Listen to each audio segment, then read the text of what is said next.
আসসালামু আলাইকুম ওয়া রাহমাতুল্লাহি ওয়া বারাকাতুহু। সম্মানিত দিনী ভাই ও বোনেরা, আশা করি সকলে ভালো আছেন আল্লাহ সুবহানাহু ওয়া তাআলার অশেষ রহমতে। আমরা আজকে আলোচনা করব গোটা পৃথিবীর সবথেকে বড় 5টি সভ্যতা সম্পর্কে, আর এই 5টি সভ্যতাতে নারীদের অধিকার কীরকম ছিল এ বিষয়ে।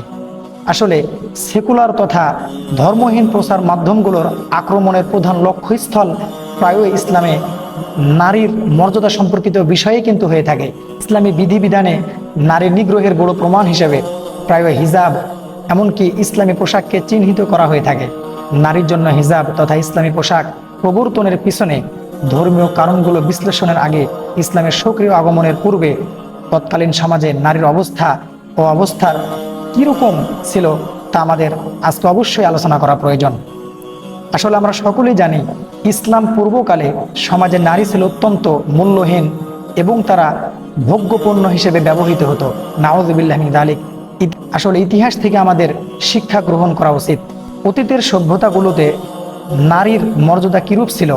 ইসলাম পূর্ব তৎকালীন সমাজে নারীর মর্যাদা বলতে কিছুই ছিল না, এমনকি তাদেরকে ন্যূনতম মানবিক মর্যাদা দিতেও তারা অস্বীকৃতি জানাতো। আমরা আজকে সেরকম 5টি বড় বড় সভ্যতা সম্পর্কে জানব, যে সভ্যতাগুলোকে গোটা পৃথিবীর উচ্চ শিখরে ধরা হয়।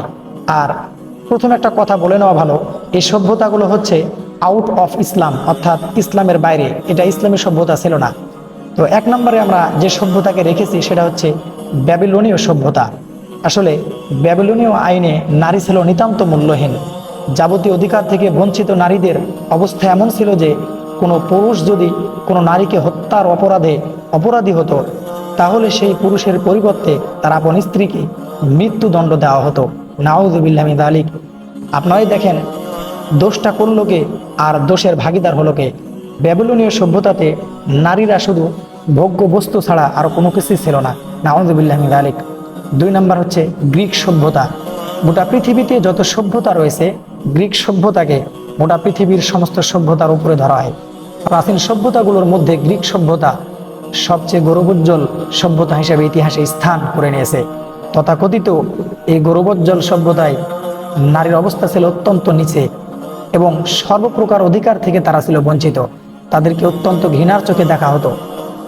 গ্রিক পুরাণে উল্লেখিত প্যান্ডোরা নামীয় কাল্পনিক নারীকে মানব জাতির সকল দুর্ভাগ্যের মূল বলে উল্লেখ করা হয়। এই গ্রিক সভ্যতাতে গ্রিক জাতি নারীকে যদিও পূর্ণাঙ্গ মানুষ তথা মানুষের চেয়ে নিকৃষ্ট প্রাণী বলে মনে করত, এক নারীকে গ্রিক দেবীর আসনে বসে পূজা করত, কিন্তু কিছুকাল পরেই আত্ম অহংকারে মেতে ওঠে অবাধ যৌনাচার সংস্কৃতিতে তারা ডুবে যেত। নাউযুবিল্লাহি মিন যালিক।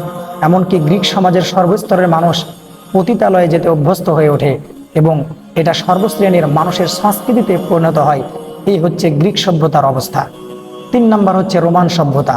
আমরা জানি রোমান এমন একটা সভ্যতা, এই রোমান সভ্যতার